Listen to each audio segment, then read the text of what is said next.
Welcome, friends. Welcome to today's Reconsider It live stream.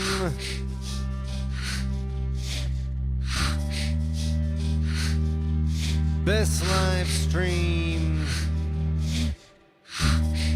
you're gonna see all day.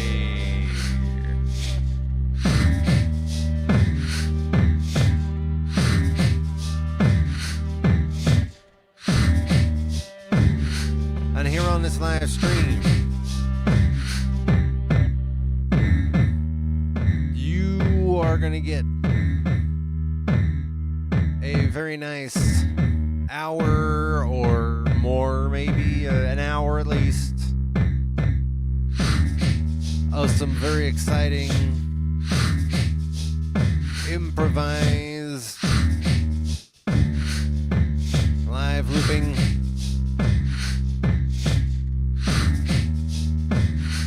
We are primarily in hangout informal mode on this stream. We're bringing the synth into this.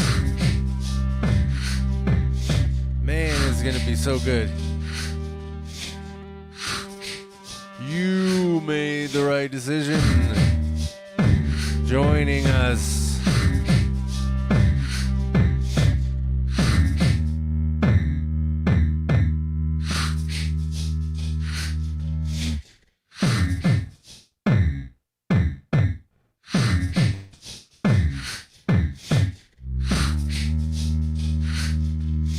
My regulars know what it is.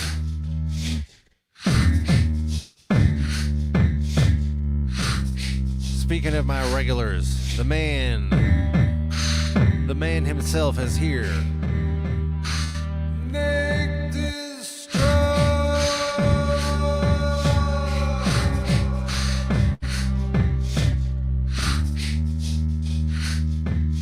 Welcome.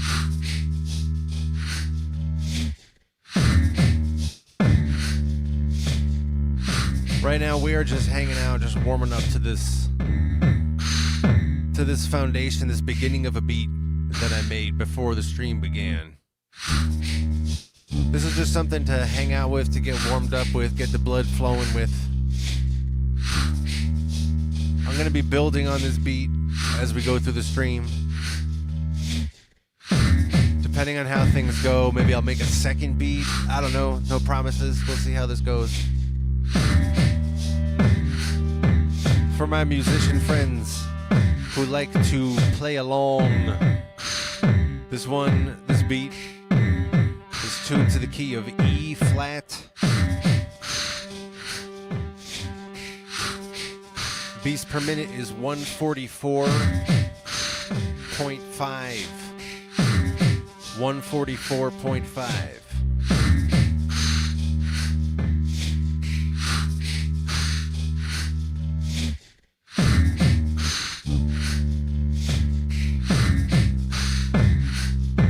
If you are new to the Reconsider It live streams, welcome!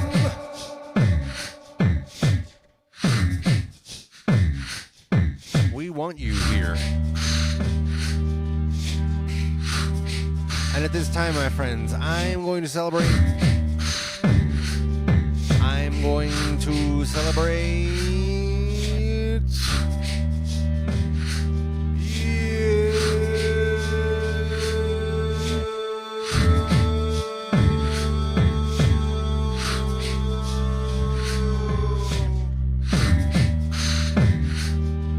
Thank you for being here.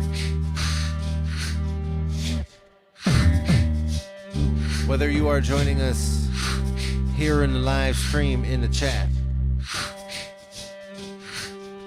or you are here in the live stream but you are not in the chat, or you are joining us after the stream watching on replay, however it is that you are joining us, thank you for being here.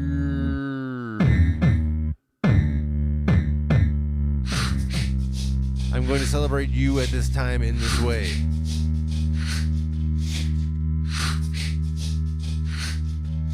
I have got my drink. I'm going to count up to 3. I am going to clink the screen.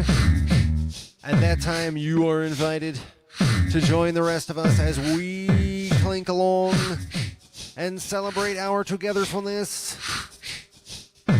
And it all begins on 1. Whoa. That was a very, very abrupt 1, and it's just 2.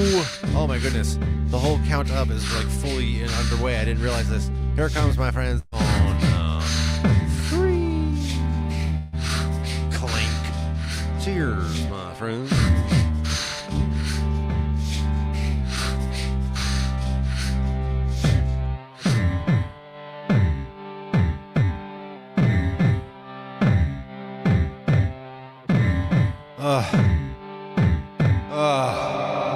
That is so good. Please like this video.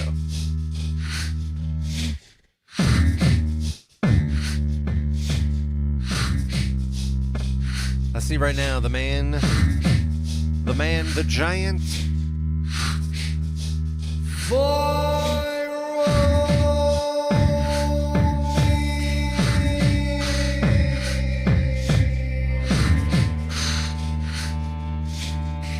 has joined us.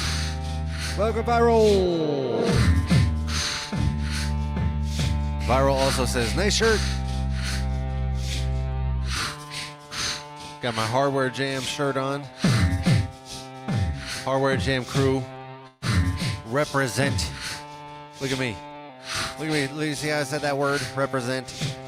That's nice. So, yes, indeed, as I mentioned earlier, we are here together right now on a Tinkering in the Studio stream. Which means that there are no specific goals or agenda items for the stream today. It's just going to be kind of hanging out, building up some loots, bringing in this. All right, so this is an E flat.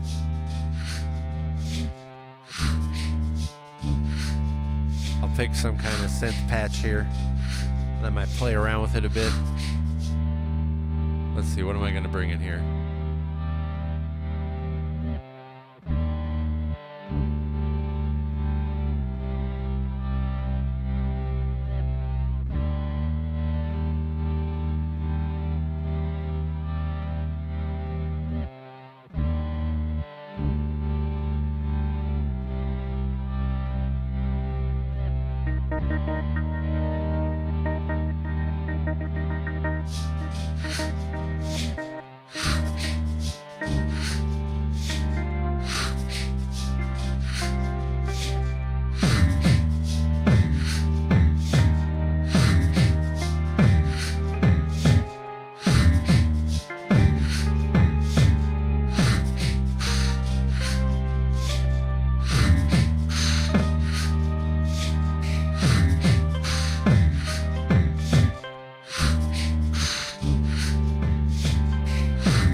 Right now I am getting caught up on the chat. And I see that Robin has joined us. Welcome. I see Robin is asking about the loopers. Let's see, what is Robin saying? Hold on, what's this? Did you sample your voice for that bass? Yeah, everything in the loopers is just my voice. The synth down here is not hooked up to the loopers. So everything is just vocals. So that, yes, that does include the bass. This is just me singing poorly. But there's sound effects that make it sound like a bass. This stuff here, this is also my vocals. This is my vocals. Every part of the drums is my vocals. Putting it all together. Everything is vocals right now.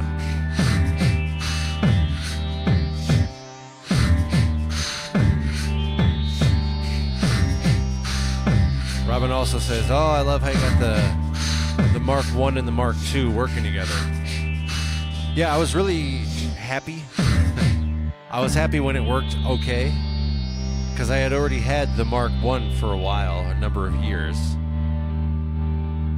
And then I got the Mark II when it came out.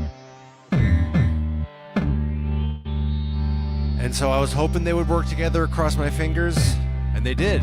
You know, they were, you know, very easily compatible. There was like a couple, what do you call this? The MIDI. I had to attach the MIDI. I had to like tweak a couple of settings, but it was very easy. Pretty much worked out of the box. And they're really good.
I continue to keep caught up on the chat. And Robin says, I got the MK2 about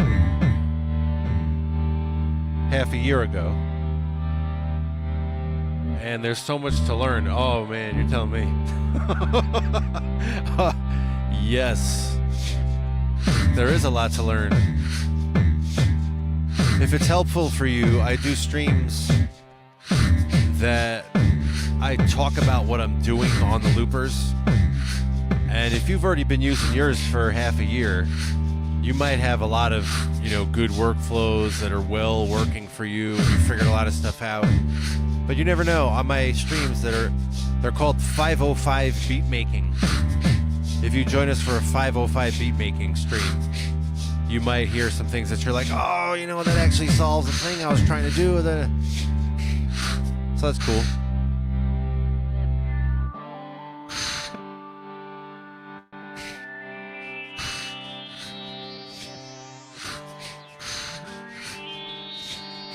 I see also in the place right now, we have got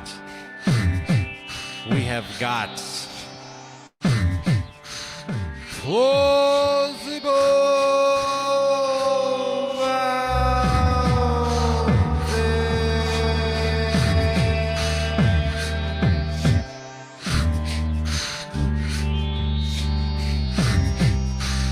Welcome.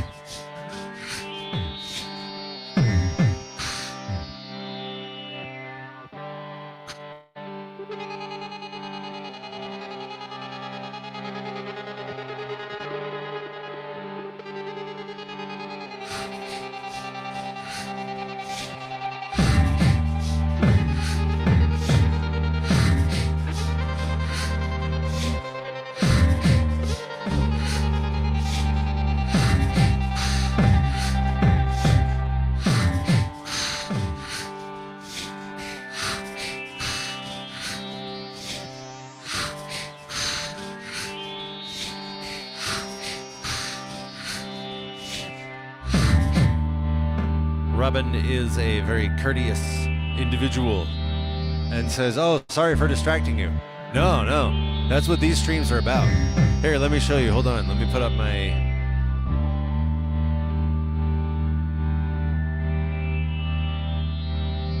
I have a few different kinds of streams. Right now, we're in the lower right corner, tinkering in the studio. This one is like absolutely zero structure whatsoever. So when there's a lot of chat, it's very chat heavy stream. So I very much welcome your chats and anything that you might have to contribute, or if there's something you have a question about for the 505s or anything really. Sometimes we talk about any kind of stuff, like how you can make a peanut butter sauce with garlic in it and it's really good. There's other kinds of streams as well. I'll talk more about that when we get to the end of the stream today.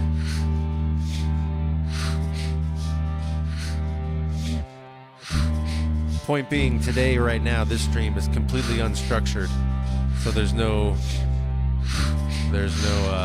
holds barred on what you might put in the chat. I guess within the realm of assuming you're doing it in good faith. It's a sincere chat, then yeah, whatever.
Still getting caught up on the chat. I see Robin says, I'm on board, got some notifications on, I'm going to join you for other streams. That's awesome. That's really good. Especially as a fellow 505 Mark II user, I'll be interested to hear your comments as well. Because you said you figured out your own routine even in just a half a year. So, well, what did you learn? It'll be good on some 505 beat making streams. We're getting all technical. It'll be dope. I see Nick also adds that he had a peanut butter and jelly. Whoa. There you go. I almost rested my hands on the synth down here. Nick had some peanut butter and jelly. I have some good peanut butter downstairs. I don't know if I'd say it's one of my favorite peanut butters, but like of the peanut butters that I would get from the local stores, this is currently at, the top of my list. Top however many, top 3 maybe. May or may not be the top 1, but certainly in the top 3. I got some good peanut butter downstairs. Now I'm debating whether I want to have some with something.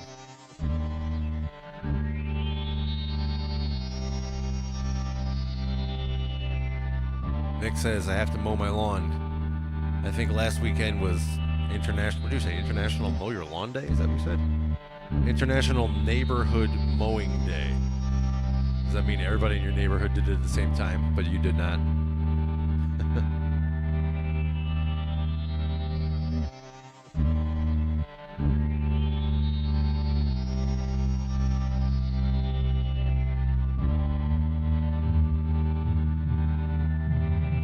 Robin says, this jam is nice and trippy. Yeah, it kind of is, I suppose, with all this like waviness to it. It's got a lot of tremolo on the top.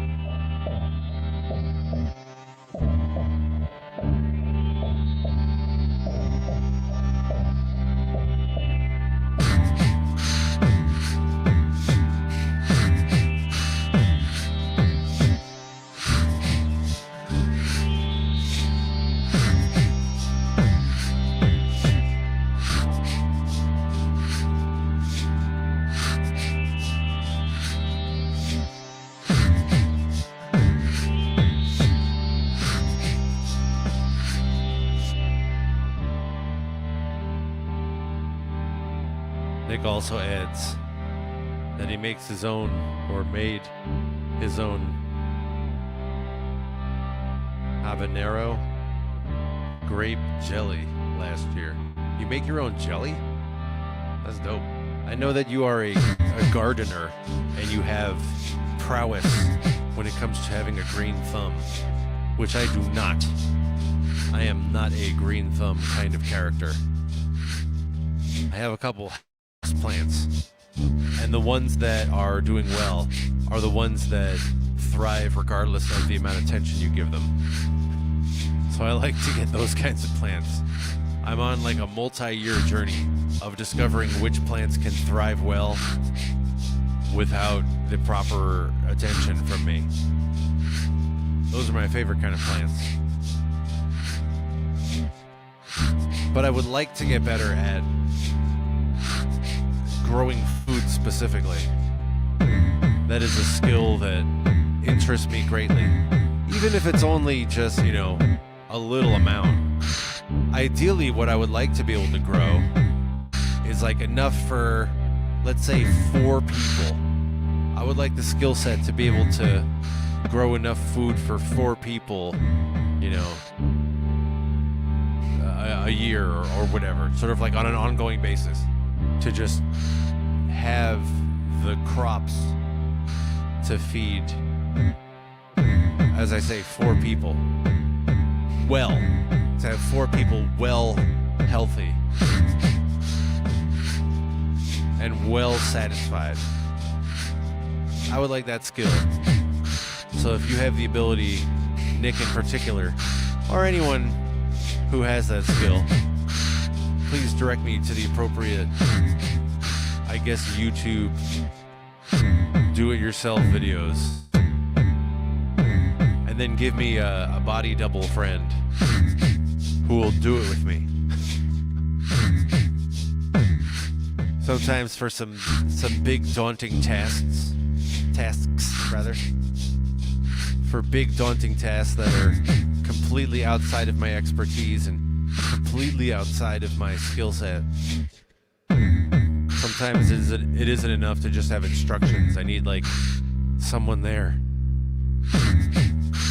at least to progress in any speed.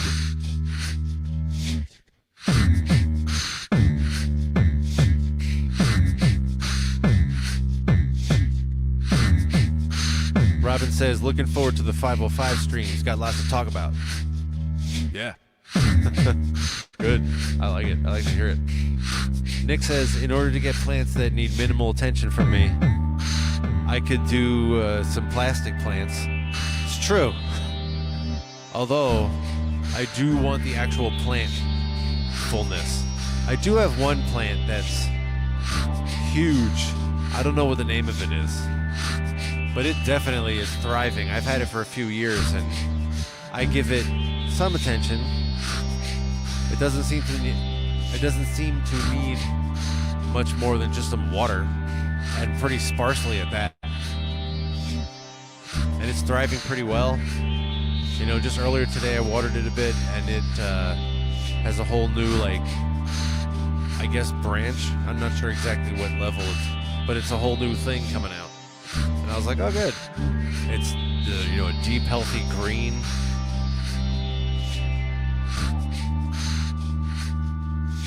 So that was pretty cool. I wish I knew the name of it, because I definitely would get more. Get a couple of those.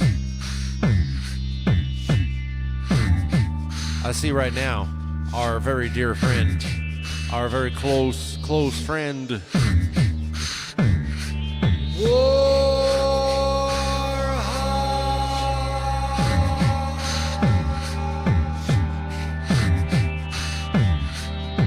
has joined us, which is great. Very superb and excellent. Excellente. Excellente. It was very excellente. Which I guess kind of sounds like an adjective. Excellente. I I wonder if I'm ever going to say this again at any point for the rest of my life. Or is this the only time I'm ever going to say excellenti? How would you describe that thing over there? Was it a bit wonky? No, it wasn't wonky. I wouldn't describe it as wonky. Well, how else would you describe it? Is it, if it's not wonky, is it like, I don't know, tilty? No, it's not tilty. Well, what is it? If it's not wonky, if it's not tilty, what is it? Well, it's, I mean, pretty obvious, honestly, if you just think about it. It's not wonky, it's tilty. No, it's excellenti.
I see there's some nice chat. I'm still getting caught up on here. It sounds like we're talking about jam and jelly. I am so on board with that kind of thing. I see we're talking about raspberry jam. Warheart is talking about chili in a raspberry jam. Yeah. I am such a fruit. I wouldn't say I'm a connoisseur, just like a fan. I really like fruit a lot. So if we want to talk about fruit of any kind, man, I'm in it. I'm on it. The jam. We talk about some jam. Yes. Raspberry jam. I'm very interested.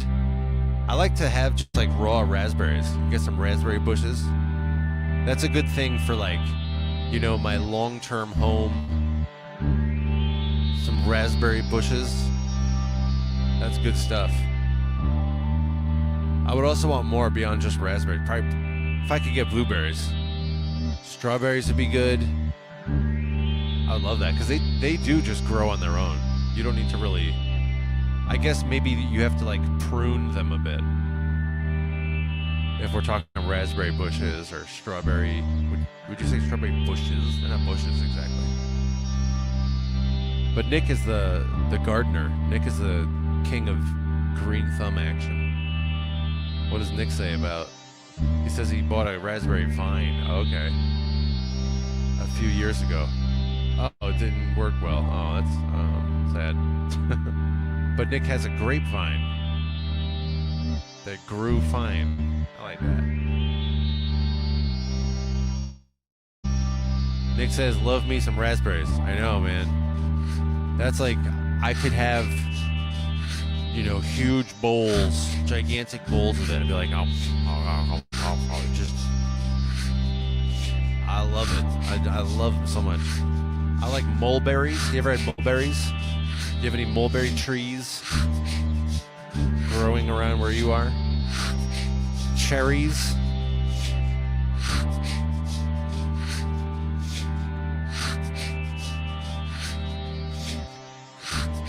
I like pie. Once in a while. I'm not much of a, like, pastry dessert person. I'll have them. Don't get me wrong. I definitely have them.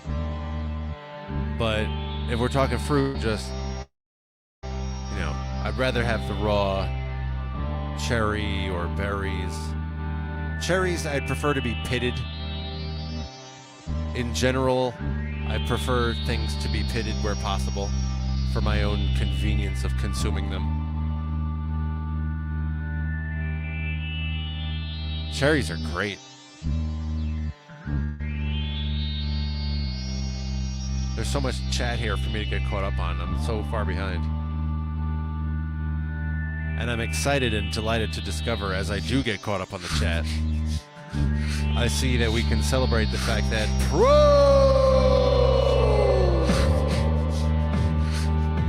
has joined us.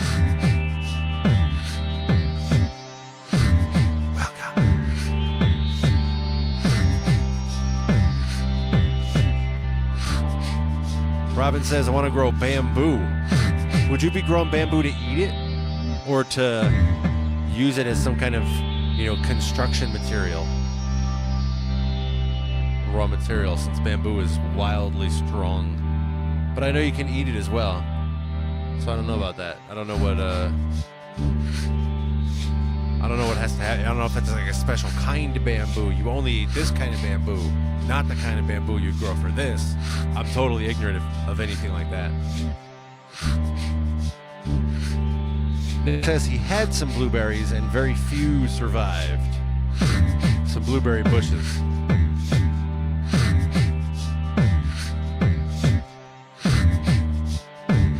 Oh, Warheart says boysenberry. Oh man, we should just get the whole list going at this point.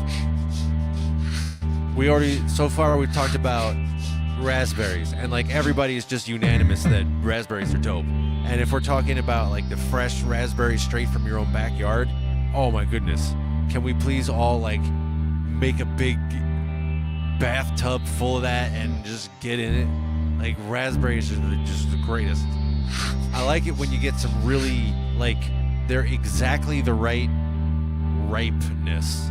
They're precisely the correct amount of ripe. When you can just like barely touch them, barely pluck them, and they come right off, but they're still very full and together. And then you get like a whole bowl full of them because you're just picking all of this. And then, you're eating half of it while you're picking them. And, they get, some of them are like really juicy and they start like getting the red juice all over the place. Oh man, raspberries are great. So we're all in agreement about raspberries being awesome, blueberries. We got boysenberries now. I brought in mulberries, even though I think those are technically not berries, but I think a bunch of other ones that we've listed might not be berries as well. I don't know. And there's one other one. Oh, cherries I added.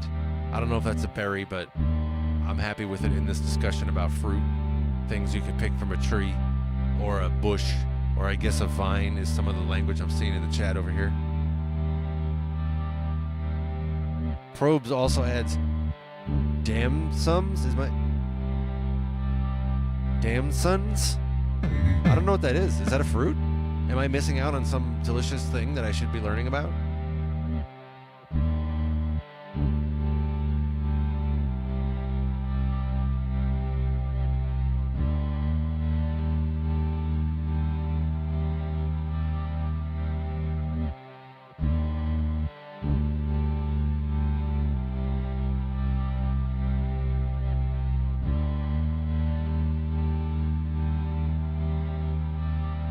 Looks like it's a kind of plum. I just Googled it real quick over here.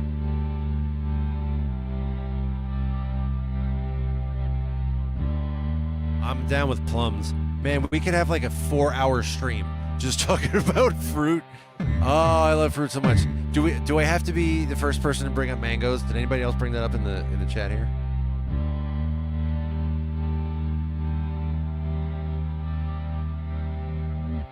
All right, I don't think anybody brought up mangoes yet. Probe says, yeah, the damsons are delicious. I'm with it. Prunes are good. I like it.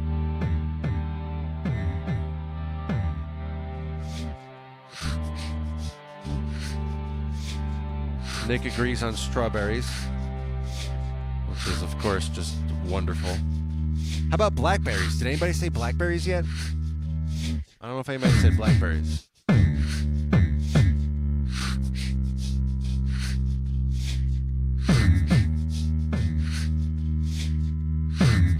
Warheart says, I do not have a green thumb. Dude, me too. I also do not have a green thumb. Oh, wait, I see Probes actually does say blackberries. I'm just getting caught up. Probes said blackberries first. Used to pick blackberries that grew all over this area. Yeah, and ate them straight. Oh, totally. Yeah, where I lived when I was short, when I was like, I don't know, my like pre-teens and early teens, there was all sorts of raspberries and strawberries that used to grow wild in the neighborhood. And I had so many. It was great. There was so much of it. It was so plentiful. Now that I'm bringing up that experience, what a good memory. I should spend time thinking about that memory and just like having a lot of good, grateful, thankful feelings. Because fruit is great.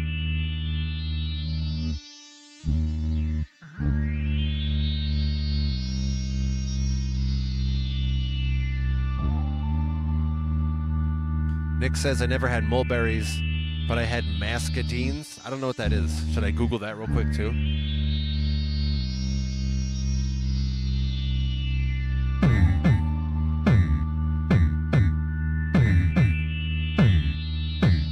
Looks like some kind of berry, I guess.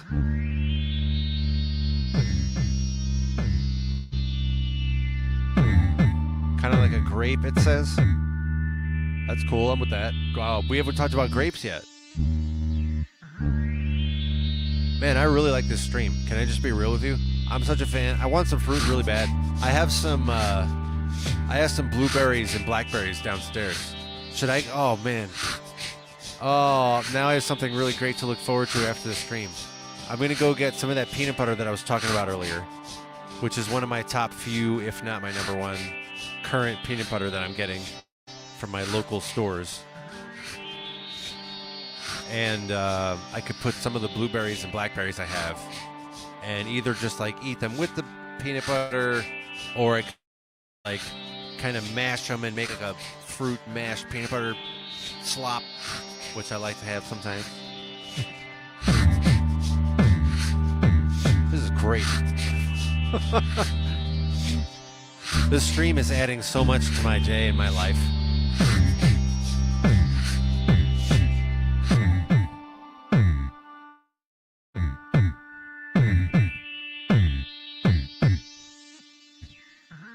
Robin says, when it comes to bamboo, I was asking for a clarification earlier, so Robin's following up on that. When it comes to bamboo, I want to make studio furniture. All right. Okay, so for construction purposes, maybe you need to go and buy existing bamboo plants, rather than try to grow them from scratch. I saw an interesting technique the other day. Was it yesterday? Was it today?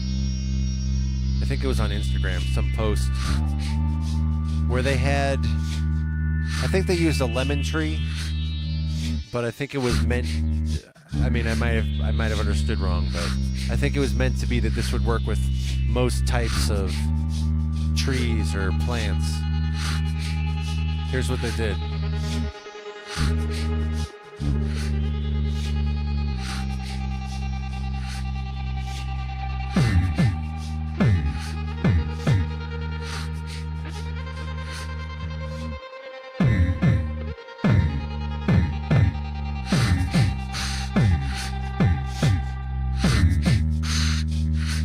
Here's what they did.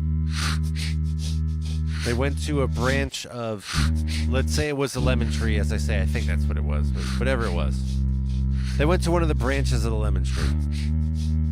And it was a, you know, not a small capillary branch, but like a branch that had some meat to it, some weight to it. And they shaved down the sides of it. Pretty well shaved down all around the full circumference of it, and you know, you could see a dent in how much they shaved it down, so past the first like outer layer. And they did, you know, however much, not that much, 2 or 3 inches, or 3 or 4 inches, let's say. And then the technique they showed was they took a cucumber. I don't know, somebody who's got a green thumb is probably like, obviously, you didn't know this. This is so obvious. To me, this was not obvious. They took a cucumber and they hollowed it out. They hollowed it out with the seeds. So it was really just the sort of the outer sides of the cucumber. Outer meat. And they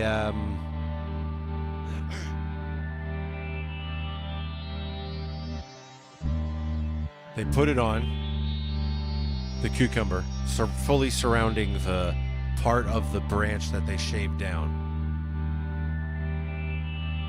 And with the cucumber pressed on, they took a, what do you call it, a pot, a plant, I'm not sure why, I don't know why the word is eluding me, but a pot where you'd put a plant in it. A plant pot. It's not a plant pot. A pot?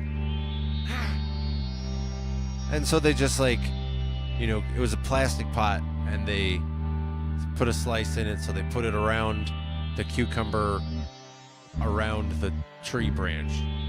They packed the pot with soil, and I'm not sure if they watered it. I'm going to say yes, they watered it, but I guess don't quote me on that. And then they wrapped it loosely, but airtight, or, somewhat airtight, in a opaque black plastic bag. Looked like kind of like a garbage bag. And so to recap, what you have is the branch of the tree, which was shaven down enough that you could see a small indent past the first layer of the bark, shaven down a bit. Cucumber with the seeds taken out, firmly pressed around the tree branch. Pot, soil packed into it, around the cucumber and the tree branch. Water, question mark, then opaque black garbage bag around it, not absolutely airtight so a molecule doesn't get in, but pretty well tight.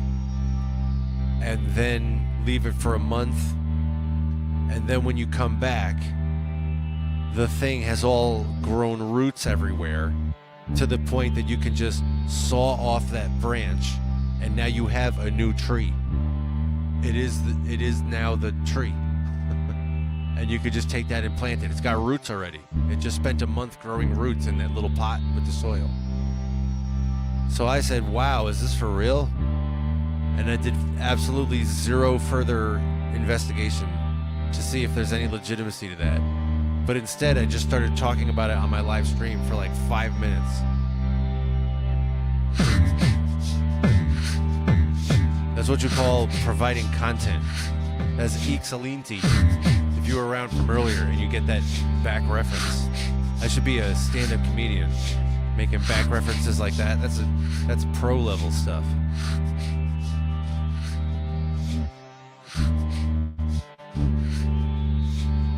Probe says, "Is that grafting?" It might be. I don't know what process I just described.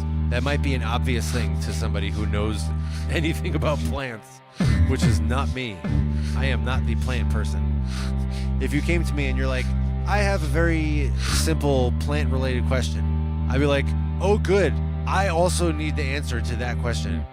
And I would follow you around until you got the answer to that question. I'd be like, "Oh, whew. Now I realize plants need water." Oh, they need sunlight. Oh.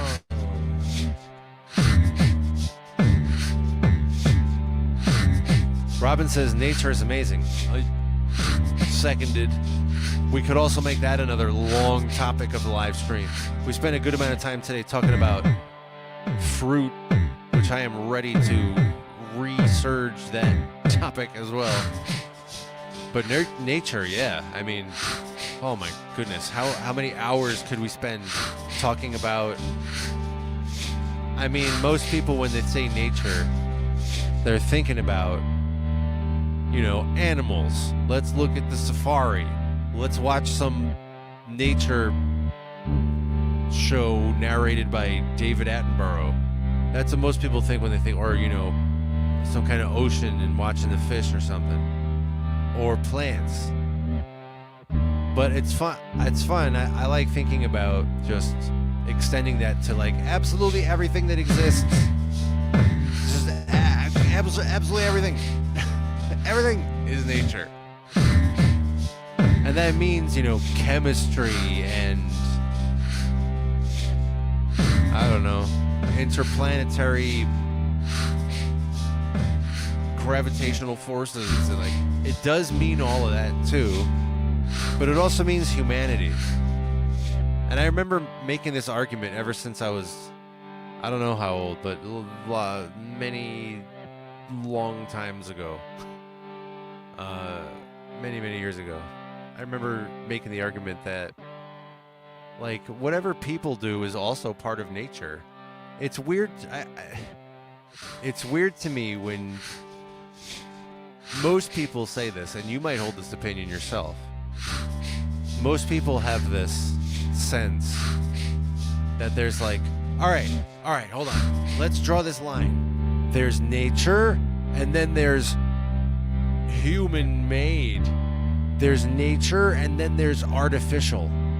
There's nature, and then there's things that aren't nature. And I'm like, where? How? What? Hold on. How are you? Stuff exists. I think what people are referring to is like whatever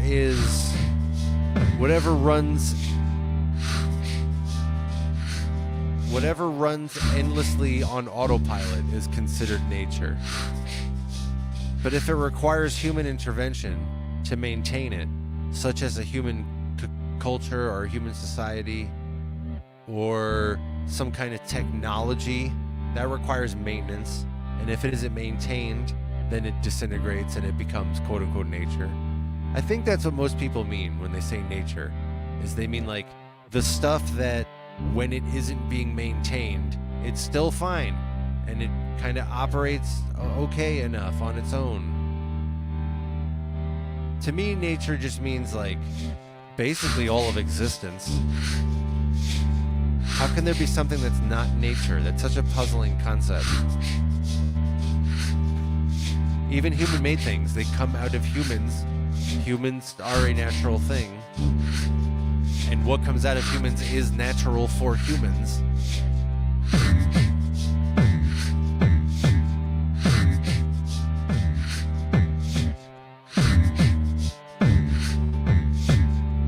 Oh, I see Probes brought up apples earlier. Are we going to get into apple cider at some point?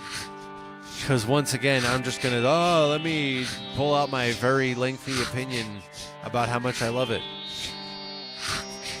I love some really, like, what would you say? Not dense, but like thick, you know, heavy. I like heavy apple cider. You warm that up, you get it, you know, pretty much boiled, and then just wait until it's cool enough to drink. And then there's a moment when it's like exactly the perfect temperature to chug it, and you just, hey, let me get this whole thing. And the question is, do you put cinnamon in it, or do you do any other such business with apple cider? I think it's great. I like juice. I have some juice right now downstairs.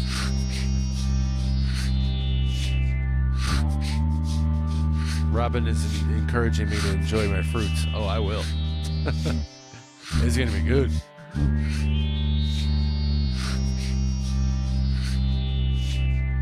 Nick says he may have watched that same video about the propagating from a tree branch. Okay. Maybe the powers that be were pushing that particular video yesterday or something.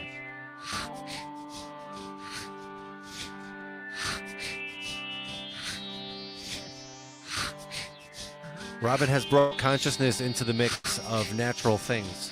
I'm so happy that has now come into the conversation.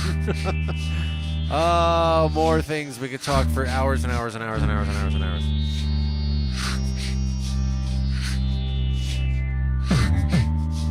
It's interesting how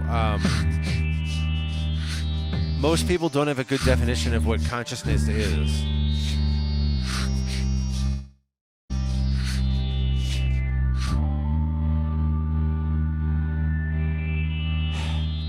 My definition of consciousness is like this.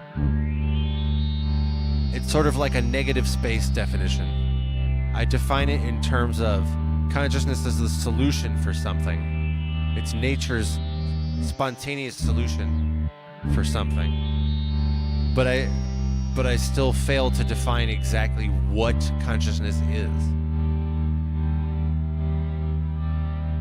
So my definition is that consciousness is nature's solution to entropy. That without consciousness, there would be only entropy. And so, like in the case of an animal, if it didn't have any awareness at all, entropy would take over and it would, starve to death and die. Or be attacked from not defending itself. If it just, gave in to entropy, then that wouldn't go, it wouldn't live very long. So consciousness is the counterbalancing factor that nature has, I guess, given us. Consciousness solves the problem of entropy. Your body's falling apart.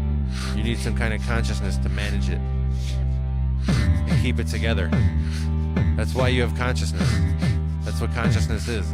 It's what allows you to keep living, despite the fact that there are all these forces of nature that, like, every single one of them would absolutely take you to your demise. But your consciousness is what overcomes those forces of nature that ultimately result in entropy. So even in my definition here, I'm still not really saying exactly what consciousness is.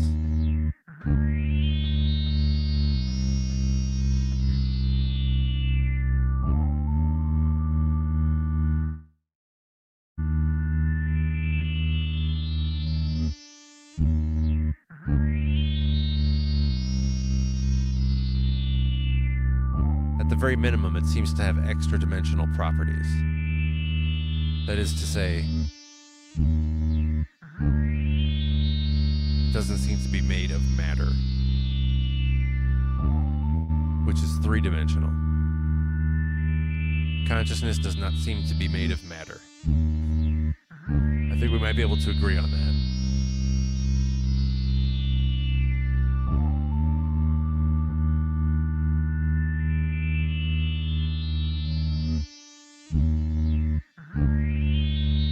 Probes adds to the conversation by saying, is it not true that consciousness would cease when there is no energy left to support it? I think that's plausible. We don't know for sure whether there's such a thing as awareness outside of some kind of supporting energy. But I think that's a reasonable conjecture or postulation, just based on, like, hey, when I go to sleep, I lose consciousness. Like, that alone is pretty much evidence of that. And it does seem reasonable that consciousness may be some kind of electrical phenomenon.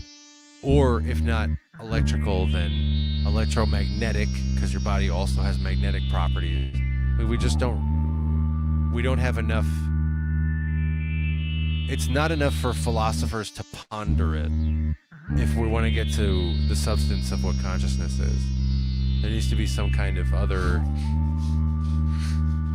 physics-related interpretation. Even if, as I say, there is not an interpretation that fits within our known model of three-dimensional matter and three-dimensional space and all of this. Even if I have to introduce some other thing in order to explain consciousness, I mean, so be it. In mathematics, we introduce things like imaginary numbers and such in order to explain how phenomena can be described properly. So I think it's reasonable to do such things. Consciousness just seems to be something more. And it may be like a computer where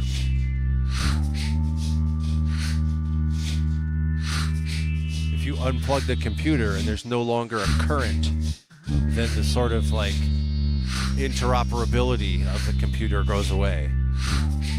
The quote-unquote awareness of the computer. Now you can take the mouse and move it here and it responds to you. That would go away if you took the electricity away. So yeah, I think you're right that there is some kind of like, if we are to speak of coherence, which is a property of consciousness, consciousness has this like unity property to it, like a coherent everything all together at once. Consciousness has that property, unlike, you know, everything else.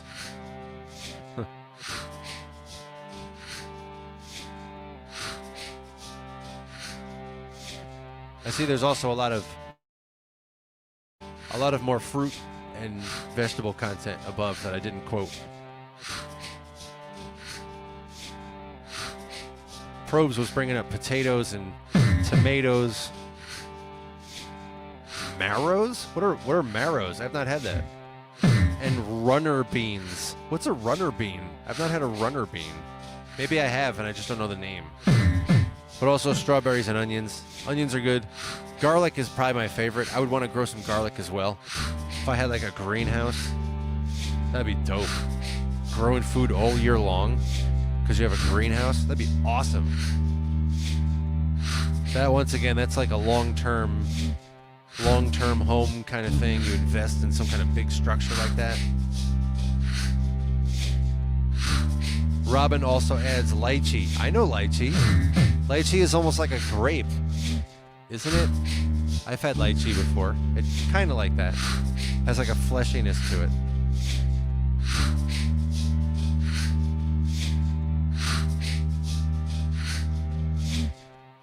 Probe says, what about guava? Oh man, we're just really, this is such a delicious stream that I brought up mango earlier. I also seem to remain the only person who brought up mango. I don't know if I say mango is my favorite, but it might be. I also didn't notice anybody bring up kiwi. Kiwi's dope. You ever eat kiwi with the skin on it? Like the furry skin? Or how about a banana? You ever eat a banana with the whole, you know, skin or... not the shell, I guess. There was a movie that K-Pax. You ever seen that? K-Pax. That's a movie that Kevin Spacey was in, where he was like this guy who was, you know, claiming to be an alien consciousness. And he's like, oh yes, your earth fruit are wonderful. It's been worth the trip just to have this fruit. He takes a banana and he eats the banana like with the whole shell on it and everything. And when I watched that movie, I was probably maybe like 22, 21, 22, 23, something like that.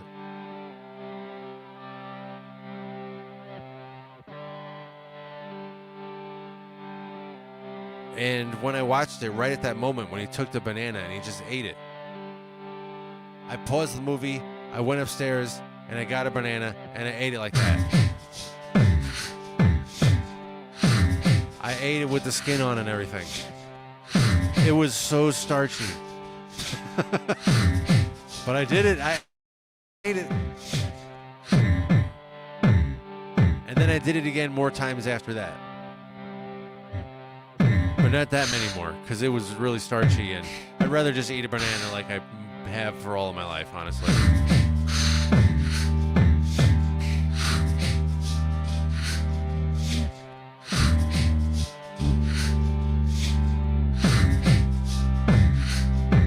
I love all of the discussion about consciousness and energy. Probes has a nice comment that says, energy goes from order to disorder. That's the entropy that I'm talking about earlier, where consciousness is nature's solution. Consciousness is nature's response to entropy. So the fact that everything goes from order to disorder, consciousness is nature's response to that. So I would say in the case of consciousness, it does not go from order to disorder, but rather it exhibits the phenomenon of extropy. Extropy is the opposite. Extropy is where things become more orderly over time, and information exhibits that phenomenon. And let's say like cultural, there's a level of awareness on the level of a culture that exceeds the level of awareness of an individual. And the level of awareness of the culture, it's sort of like a shared memory, a shared knowledge of something, a shared sense of direction, all of this. There's like a cultural group awareness. That group level of awareness also exhibits this phenomenon of extropy, where it tends to get more orderly over time. Now that's not a comment about the people. The individuals might still become disorderly, but the awareness that stretches centuries, the ongoing knowledge, that exhibits the phenomenon of extropy, where it gets more orderly over time. As does your own local consciousness as well. So there's these whole like additional dimensions of stuff, of reality and nature that are like right in front of our face, but nobody talks about them. That like we don't have any vocabulary to talk about these things, and how consciousness has this fundamentally different physics. It's like it's nothing like matter. Consciousness is nothing at all like matter, and we have no way to talk about it because for some reason the human race, like our awareness is only aware of matter and stuff and things and material whatever. It's kind of disappointing. I'm a little sad thinking about it. But humans mostly are only aware of physical matter. And it's been known for many thousands of years that that would happen in this age. We are in an age, a period of time when people are only aware of material stuff. And we don't have any awareness of things like awareness itself and whatever beyond that. Which is unfortunate. But sometimes I wonder if maybe people could perhaps be waking up a little bit.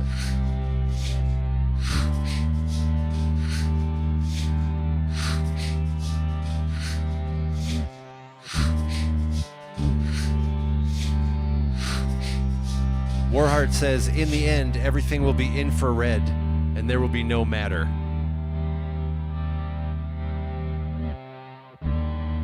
That's if extropy takes over.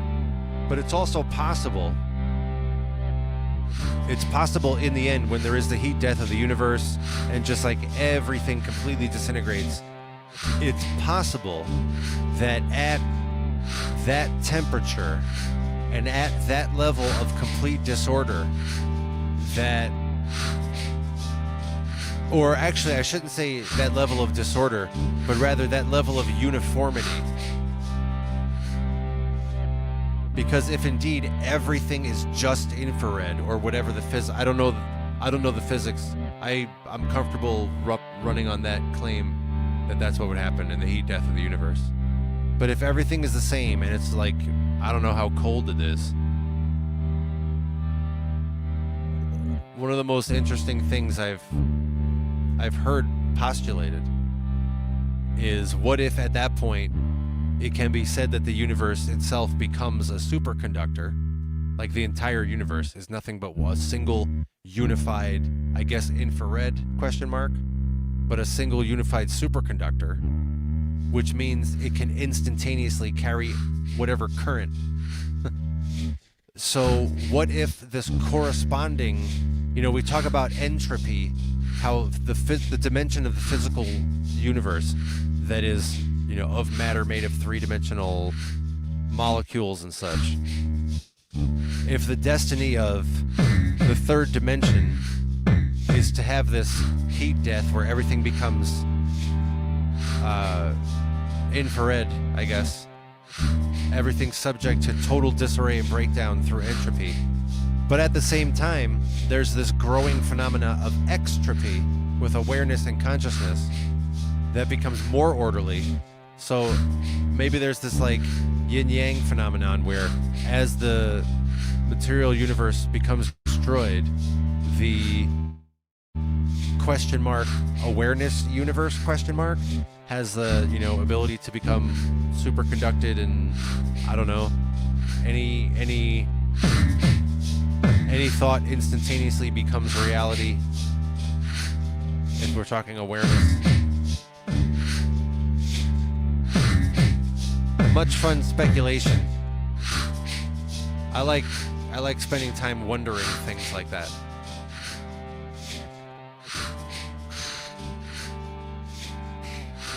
There's still so much chat for me to get caught up on here. I see there's discussion more around marrows. I was asking those. Those are easy to grow in the summer, it sounds like, in your garden. Warheart says, I'm allergic to melons. Oh, man, I feel so not thrilled to hear that. Watermelon's great. Nobody brought up watermelon. Oh, wait, no. Did somebody bring up watermelon earlier?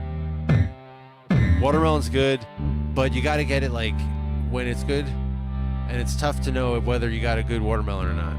But I like, you know, a nice firm, where possible, seedless. As I brought up earlier, I prefer pitted cherries and such. Did anybody bring up peaches? I don't remember that coming up. That might have.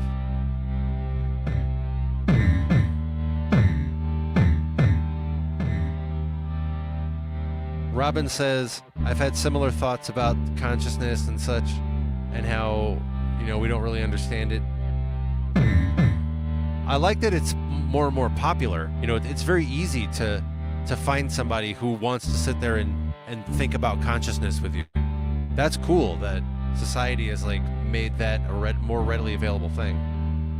I see Robin also adds that Bashar, am I pronouncing that right? Bashar prophesied once that humanity will learn a lot more about intelligence through AI. Oh man, AI, now we're bringing all this into it. What a nice philosophical studio tinkering this has been.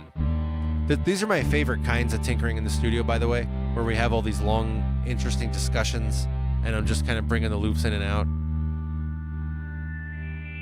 But with respect to AI, my favorite thing that it will show people, you know how people talk about AI, and they say things like, yeah, you know, AI is mostly just repeating or summarizing what it's been trained on. And if we talk about a large, you know, world-scale AI like ChatGPT, for example, that it's trained on literally the entire internet, then what the AI is giving us is, in some sense, like a summary of everything it's ever read. It's just repeating.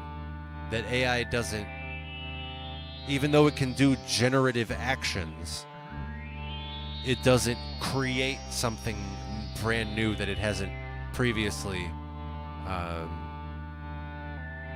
seen in some capacity, been trained on. So they say that's you know, one of the things that, I don't know, people say about AI, at least the current format of AI. So one of my favorite things that, you know, people are going to come to know in, I don't know how many generations, but this will be known, is that as we understand AI better, one of the things that we'll know is that most of the time, most people are just doing this same kind of regurgitating back a summary of what you've previously been exposed to. That it turns out most of the people, most of the time, aren't really fully present in the moment, giving a creative response to what's happening right here and now. Most of the time, what most people are doing is just sort of like remembering something outwardly. They're like expressing something they previously heard or read, or maybe something they themselves made, you know, 30 years ago, and they just still use because it works for them. But they're not in the moment generating something, you know, from the crucible of all of the universe's potencies right here in the cauldron of the present moment. And that is one of the things that AI will show us as a species, as humanity. AI will reveal that. It will reveal how we ourselves have that dimension of our awareness. You might consider that the dimension that's immediately above our physical material awareness. You're aware of your body and everything, physical, matter. You have flesh and joints and bones and things, organs. But just above that are things like experiences you have retained, memories, things you feel and you carry with you. That's the dimension immediately above your physical body. And so that memory, that sort of like extra dimensional, it doesn't fully fit into just three-dimensional space. It has to also take up memory. That is what AI is. And that by the way, if you know how AI is actually coded, it's coded with probabilities, if you didn't know that. AI just stores probability matrices that are literally billions of dimensions. And we have that too. We have that as part of who and what we are as humanity, as humans. We have this additional dimension to us that is our consciousness. And one of the lowest aspects of our consciousness is memory, including things we've inherited, we've adopted, cultural forms of expression, assumptions, things you've previously reasoned. This like memory, this stuff you carry with you on a psychic, on a conscious level. That's what AI is, and that's what we have. So AI will reveal that to us more clearly, which is cool, and I'm excited about that. But then the question is, will it inspire? Or rather, how about this? To what degree will it inspire? What proportion of people? What proportion of the time to rise above this automated memory behavior where you do things on autopilot because, I don't know, it works, because you always have done it that way, because that's how people around here do that, I guess. How many people will be inspired to rise beyond all of that and exercise and strengthen their capacity to have this real-time, intense, creative response to what's going on in their immediate surroundings? What is it that you bring to the table? You uniquely, no one else can do this kind of creative thing that you can do. How many people will come to live in that through AI? Because that's what will transcend AI. Many people are worried, like, oh, AI is gonna take our jobs. And it already is, in some capacity. But what we have that extra dimension that AI does not have. AI does not have this extra dimension to make something up that never existed, that it was not trained on. AI doesn't fully exercise creativity in this further dimension, what you might consider a fifth dimension. We were talking earlier about the dimension that's right above your physical material body. That is your memory, your awareness of things that have already happened, your retention of things you carry with you, strategies and emotions and all of this. That's a fourth dimension beyond the three dimensions of your body. But then there's this fifth dimension that exists even beyond all of that.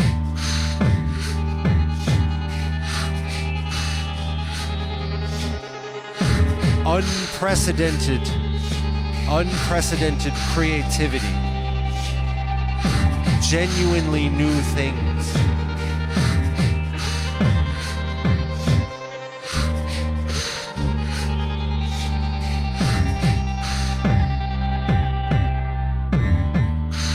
That's the humanity that I'm interested in. That's what I want to live.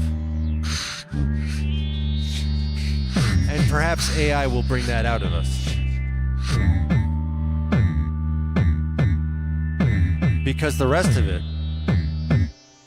the stuff that we already know, that we can build a machine to do, we can offload that. We don't have to do it anymore. We can ascend beyond that, and we can exercise creativity.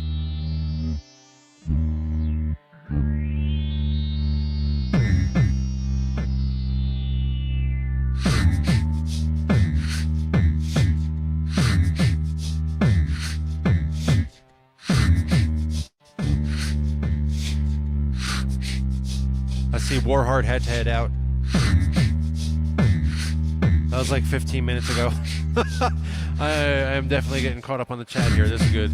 I see Robin adds that once we define intelligence, I like where this is going. Once we define intelligence properly, we may see that consciousness is everywhere. I believe that consciousness is actually the foundation for our universe's existence. Yeah, I agree. I think that intelligence, I like how you've used the word intelligence there, because we can separate intelligence from consciousness. Those can be two separate things. I would say intelligence is everywhere in the universe, and intelligence is, you know, the only thing that lets the universe exist in the first place. It's sort of like you can consider it intelligent that a triangle has 3 angles that add up to 180 degrees. And whatever kind of triangle you have, you move it angles in whatever direction and everything, it's 180 degrees. There's some kind of intelligence in that. And there's intelligence in the fact that gravity exists. And it provides a platform for things to sprout and have life. There's some kind of intelligence in that. There's intelligence in the fact that molecules can exist, and there are forces that allow, you know, hydrogen and oxygen to make water. There's intelligence in that. So I agree with you that if we have a sense of intelligence that includes things like, you know, facilitates functionality, like DNA. DNA is mad intelligent. DNA is wildly intelligent. Gigantically sophisticated code just occurring in nature. So we have to be able to use intelligence for phenomena like that.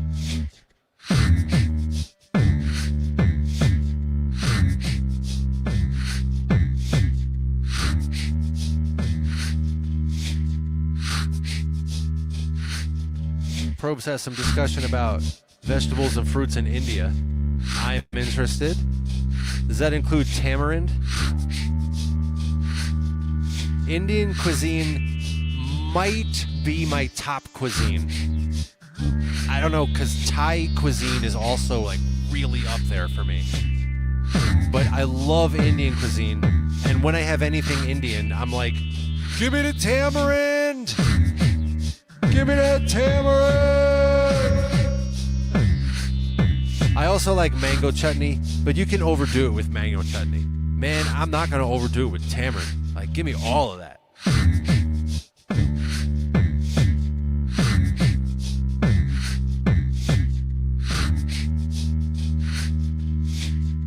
Robin says, I think we're fragments of higher consciousness. Yeah, I agree. That's what I was talking about earlier when I said there's a group awareness that exists even beyond the awareness of individuals. There's this cultural awareness. We can talk about that as a phenomenon. This group awareness, that's what begins to exhibit the phenomenon of extropy, where it gets more orderly over time, as opposed to physical matter, which has entropy and gets less orderly over time. But these extra dimensional dimensions, these extra material, I should say, extra physical, I guess Timothy Leary would have called this extraterrestrial.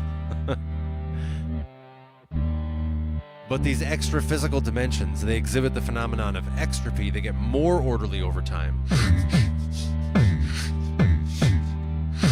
And I agree, there is a group awareness, a national awareness, a planetary awareness. And surely there are things, interplanetary awareness and all of this. Surely such things are plausible to entertain, at least, at the minimum.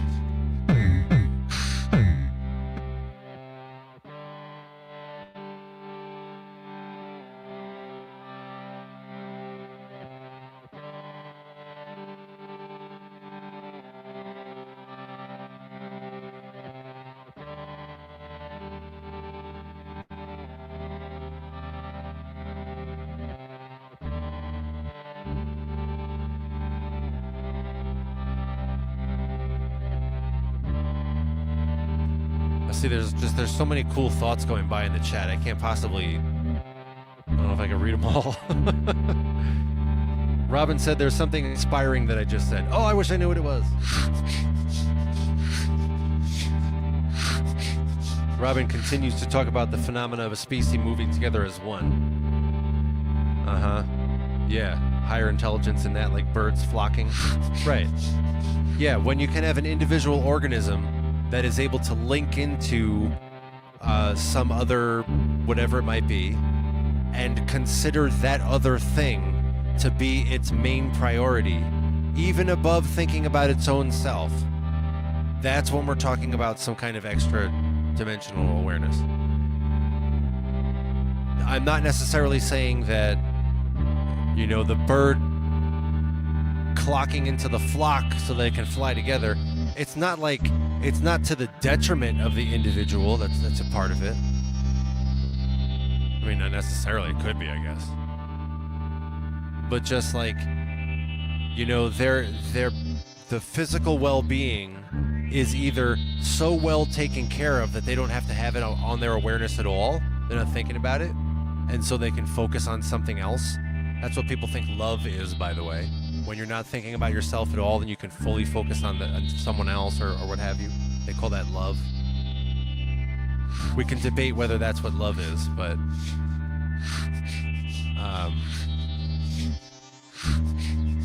so in the case of the bird and the flock, it might be a different type of extra-dimensional awareness, which is that you might regard the well-being of your body, that's your three-dimensional awareness on your physical body, you might regard that as taken care of by this other, the flock of birds. In order for me to survive as a bird, I better plug into this flock of birds.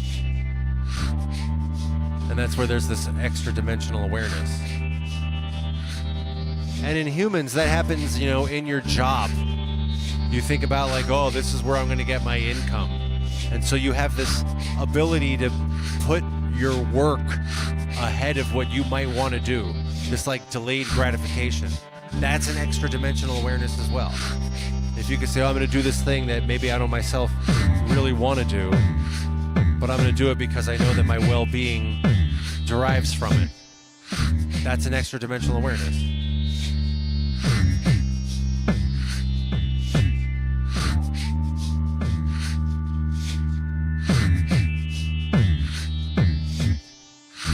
I see Probes is bringing in some tamarind. Yes.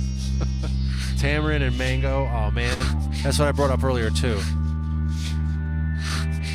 I like mango so much. That's another one where I would eat it with the skin on it. I don't mind that. I ate kiwi with the skin on it. I ate banana with the skin on it. I like it when you get a nice mango and it's it's just so dope and really, really good, but it's extremely sloppy. Now we're talking. That's the kind of thing that I'm interested in. Let me get a really good mango like that. A fresh, extremely juicy mango.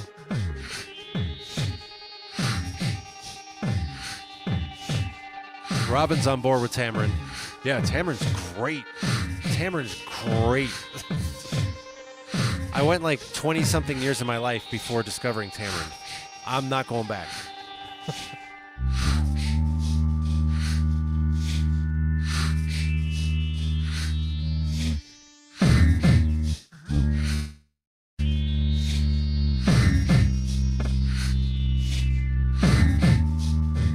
Probes has a nice comment that says, we have these seeming laws of physics until we find different. Yeah, exactly. That's what I would put in that fifth dimensional category, which is in the realm of experiences that refer to what is already known, but there is another beyond what's known. And that's where new things come from. That's where engineering comes from. That's where innovations come from. That's where discoveries come from this space beyond what we know, this space beyond space, so to speak.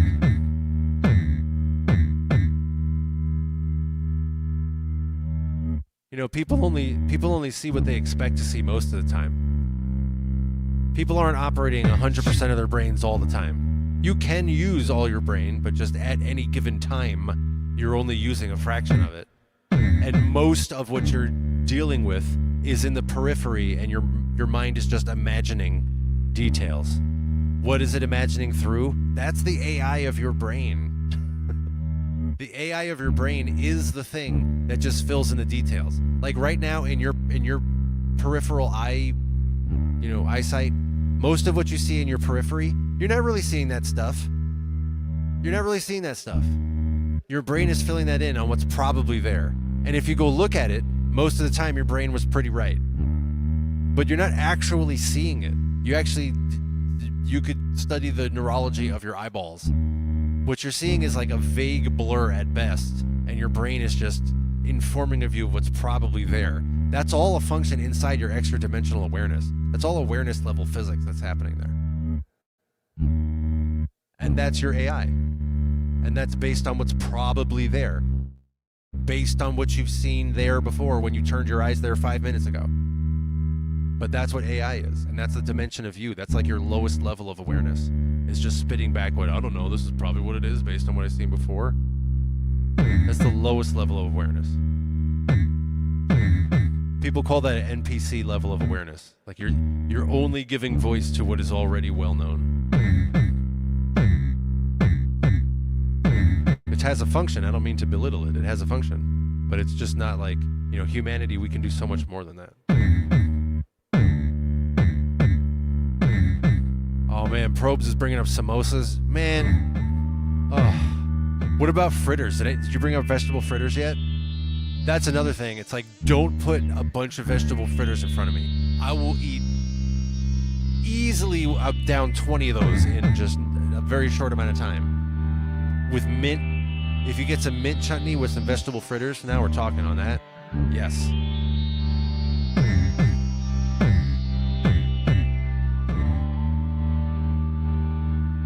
Oh, Probes bring up Pecora. Oh my goodness. Yes. Yep. Robin says we are all one. Yeah, that's like a fundamental property of awareness. You want some profundity? Listen to this. Awareness has that fundamental property of unity and oneness. In the same way that matter has this fundamental property of being nothing, of having no meaning, of being empty. Awareness has this matter. Matter has this very empty, nothing, zero quality to it. But awareness has a very full, unified quality to it. So matter is the zero, but awareness is the one. It's the unity.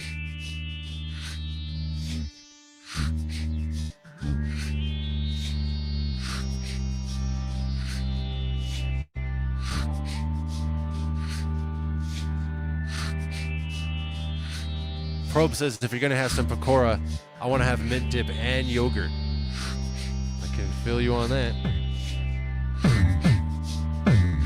I just looked over at the clock over here, my friends, and I see that we are almost at 2 hours. Man, what a great stream this has been. I love having all of this, like, what are we talking about? We're simultaneously talking about all kinds of, like, fresh fruits and vegetables and even different cuisines we're bringing into it. And at the same time now we're talking about AI and consciousness and the different levels of extra dimensions that go beyond your physical body and all this stuff. This is a Tinkering in the Studio stream.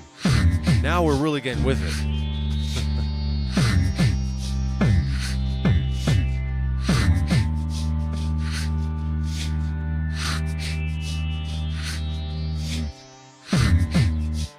Probe says, when you love someone, you want to merge with them. See, that's another aspect of love. I'm glad you bring that up. I'm glad you bring, because earlier I was saying, like, oh, what is the nature of love? So you have this merger element. We need to experience that with other people. That's an interesting proposition. Or is it an observation? Is it more of an observation? That we need to have this merger element with other people. I wonder if that's a function of, like I was saying earlier, like the bird sort of understands that its well-being depends on its ability to plug into the flock. Or the fish earlier also came up, to plug into the school of fish. There's this extra dimensional awareness beyond your local physical body. So I wonder if this like need to merge with other people, or this desire, this compelling urge or desire to merge with others, I wonder if that also has an element of like humbly recognizing that my capacity to persist depends on my being plugged in with others. I wonder if there's something in there. If there's like a driving desire to merge with others, being driven by, you know, recognition that not any one person is an island, so to speak. Question mark.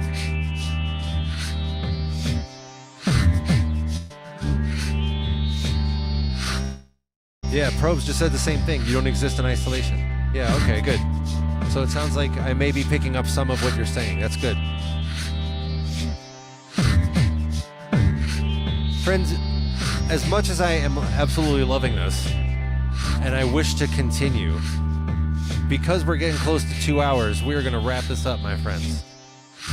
What an excellent, excellent tinkering in the studio experience this has been. This has been amazing. This is what tinkering in the studio is all about, man. And at this time, in celebration of our unity, here's what I'm going to do. I am going to once again celebrate our togetherfulness. And boy, what a good experience this is going to be. I've got my drink. I'm going to count up to 3. I'm going to clink the screen. You are invited to join the rest of us as we cheers along and we celebrate our togetherfulness. Here it comes, my friends. I'm going to start on 1.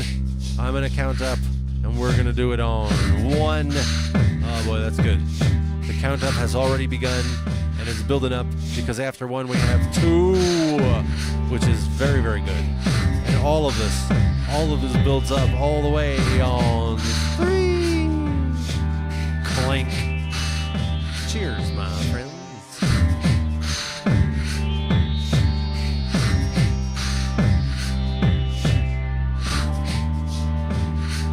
Whew. Man, that is good.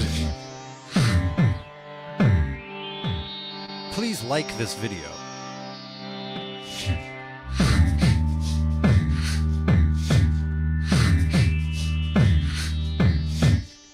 I see right now that I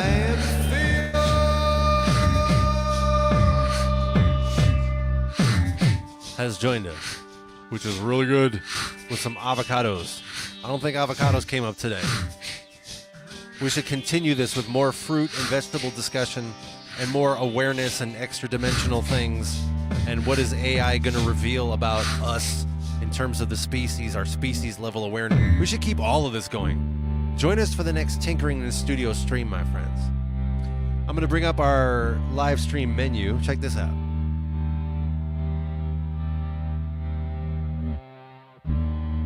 We got a variety of live streams. Right now we are in the lower right corner. We got Tinkering in the Studio. The totally free form, who knows what it's going to be stream. Got the synth. We might talk about all sorts of stuff in the chat. Tinkering in the Studio is the most free form. But you see we have these other kind of live streams as well. In the upper right we got 505 beat making.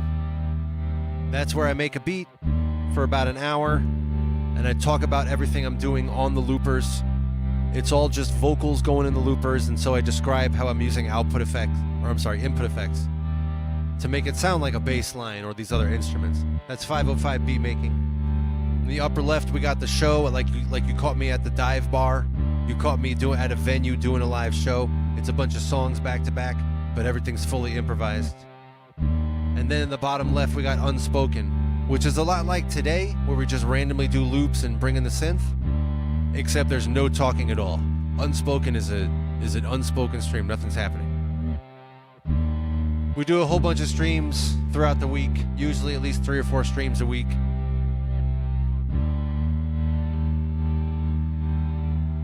I hope to see you in the next live stream. Whichever one it is. It could be any of those different categories of streams anytime I go live. Any one of those 4. Who knows? And until then, my friends, until then, please have a very good rest of your day today. Please have a very excellent and blessed rest of your day today. Please let the rest of your day bring you all manner of expansion and healing. Let all of this extra dimensional, genuinely new stuff come to you today. Please strengthen your own embellishments in creative energy. Genuinely creative, unprecedented phenomena. Let that come to you today. Please let the rest of your day today bring you the very first steps on what will become such an amazing new journey and chapter in your whole awareness, your whole existence. Everything you know, let it all begin today. Let today bring you into entirely new dimensions of even your own awareness. Not just external phenomena, not just the health of your physical body. Please let today even open the door to new forms of profit for you. Please live the best possible day today, and I will see you in the next Reconsider It live stream.